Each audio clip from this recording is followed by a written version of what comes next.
Congratulations, you played yourself. To y'all, man. 2 cents be on point. Shit, she be on point, bro. On Appreciate point. it. Long for real. Appreciate You be it. talking facts. Well, Like you was the well, she first be one to on say point. it. Hi, welcome to the channel.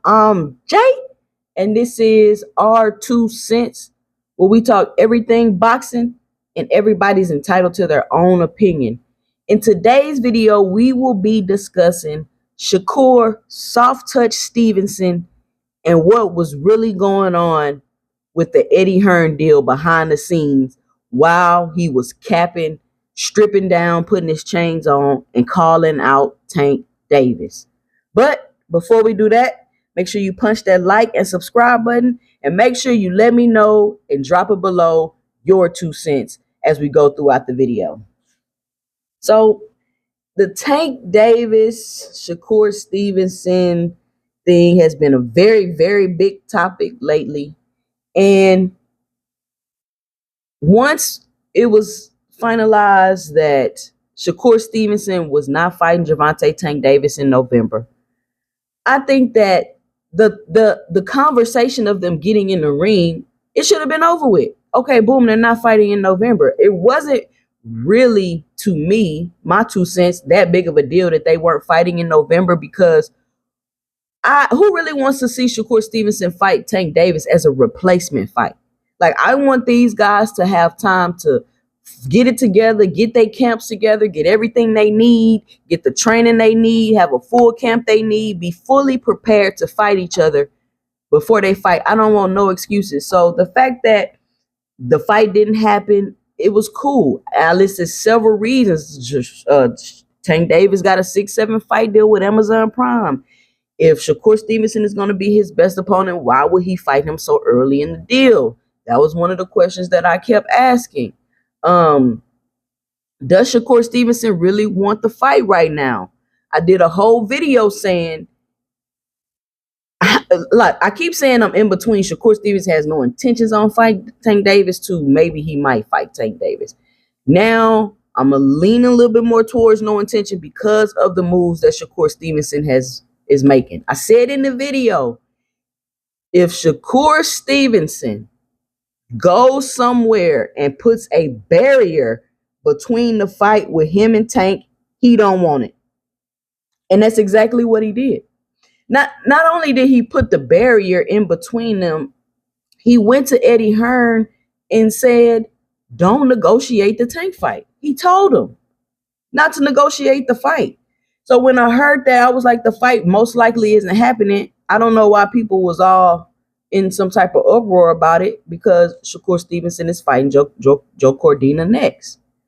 And just to hop on, switch topics about the Joe Cordina fight, we're wondering, why is Shakur fighting this caliber of opponent at this stage in his career, where he's saying he wants to be a pay-per-view star, he wants to be chasing greatness, and all this stuff that he obviously does not really want. That's not what he really wants. Because if that's what he really wanted, his actions would show that. And so when you bring that up, people like to deflect and say, Tank Davis ain't sending a contract, when I keep telling people the two are not correlated. Just because Tank didn't send you a contract doesn't mean you gotta fight a bullshit ass opponent. It doesn't mean that. You decided to go to Matchroom because you like Eddie Hearn's energy, when the question was constantly being asked, what 135 pounders does Matchroom got? Like, who are you gonna fight in Matchroom? What 135 pounders do Matchroom have? And now that we see Matchroom obviously don't have no 135 pounders, because they moving up 130 pounder to fight you. I mean, I know they got Andy Cruz, but I'm just saying, they're moving up 130-pound fighter to fight you. So that's a L, just to give my 2 cents. And then you're going to be fighting on an undercard on a Saturday afternoon, when, from what I'm hearing, college football is gonna be on. And you're saying, oh, I'm gonna be international, I'm international cur. Why are you trying to be international? You want to be a pay-per-view star in the US. Why are you trying to be international? Like, why are you trying to be international? Fighting an opponent coming off a knockout loss at a weight class below you. Those type of things don't make you a star. You're not at a point in your career where you should be still fighting fights to make you look good. Fighting fights to stay busy. And that's cool. You want to get a stay busy fight before a big fight. I mean, that's cool. And not every single fight should be just super challenging or super hard. You do need those in between fights. But this is your second stay busy fight in a row. You just fought Artem off a loss, which everybody let slide because we was like, okay, stay busy. He just came off the De Los Santos fight. That was a difficult fight. Okay, cool. But you're doing it back to back. And now you're being questioned about it. And now you want to deflect and put out tweets about how you're not going to sit around and wait for people to fight you and all of that. None of that. You don't got to sit around and wait for nobody. But what you can do is fight better caliber opponents while you quote unquote wait. And so then it comes out, Eddie Hearn been all over YouTube, all on the podcast, all in the videos, doing interviews, and it comes out that y'all been had this deal signed. You been knew you was gonna fight Joe Cordina.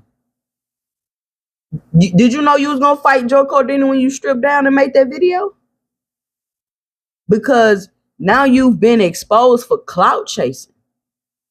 I mean, nobody's saying you scared of Tank and all of that, but you've been exposed for clout chasing because you already knew what your plan was. You already knew you signed to Eddie. You already knew you had this quote unquote 2-fight deal, if it really is a 2-fight deal. You already knew you was fighting Joe Cordina. But what you didn't expect was Lomachenko to drop out them negotiations and there be an opening and you and Tank appeared to be both available. See, that's where the plan got kind of messed up at. And I hope people have noticed this pattern of these fighters calling Tank out, saying they'll replace, saying they'll do this when they know it's not possible, when they know they not available, and when they know Tank not available. It's been going on. I've been saying it's going on, but now it's been exposed because Lomachenko dropped out of negotiations and they were both available. So the talk went from, why you ducking me? Yo beef ain't with Floyd Mayweather, it's with me, to Tank's a great fighter. I mean, we both gonna fight. He wanna fight me, I wanna fight him. That's like the Super Bowl. All that energy switched up. It switched up. So you cannot go back to cap it again, Shakur. You can't do it. The cloud chasing train has come to a halt. You got to stop that. You've been exposed. Literally the day before Loma dropped out the fight, you on Fanon channel saying you would fight him in November. You said that when you knew all along you already had a fight. You already had a fight. And if your goal is to be chasing greatness and a pay-per-view star, you fighting on that undercard is not a good look. Hey, maybe you making the money, you chasing the bag, you doing this and you doing that. Cool. If that's what you want to do, you want to chase the bag. If those are your goals and you accomplishing your goals, cool, I'm all for it. But I am going to point out the hypocrisy and the clout chasing that you're doing. And I'm also going to point out that this is the reason why you don't get the support you feel you deserve, or the recognition or the credit or whatever it is you feel you deserve from the fans, because you do stuff like this. You mislead them. You lie to them. People don't like that. People don't like to be misled and lied to. And then you turn around and you do something like go fight Joe Cordina. And so now the word is you're going to fight Joe Cordina and then you're going to fight Zepeda in the next fight. So from my understanding, Zepeda has already ducked you twice. And I'm thinking, you saying Zepeda ducked you this time, or if he didn't really duck you, his wife or whoever just had a baby and he got that going on. And I've already heard Oscar De La Hoya say you're not fighting Zepeda unless you sign the Golden Boy, and Zepeda has other options because he's ranked number 1 in all the other sanctioning bodies. So I'm gonna say this now. I feel like we getting set up again for another quote unquote duck from Zepeda and another bullshit ass fight from Shakur Stevenson because quote unquote Zepeda ducked him and don't want to fight him. I'm calling it right now. Will we see Zepeda and Shakur fight in February? I doubt it. I doubt it. Oscar's already told you I'm not giving you the fight unless you sign to me. Zepeda has already not fought you twice. What makes you think he's going to fight you in February? But we'll just have to wait and see. That's just my 2 cents. I'm not saying nothing definite. I'm just following the clues and the tea leaves that's being left behind as far as Shakur Stevenson goes. And I've been watching Shakur because I keep saying he's Terrence Crawford 2.0.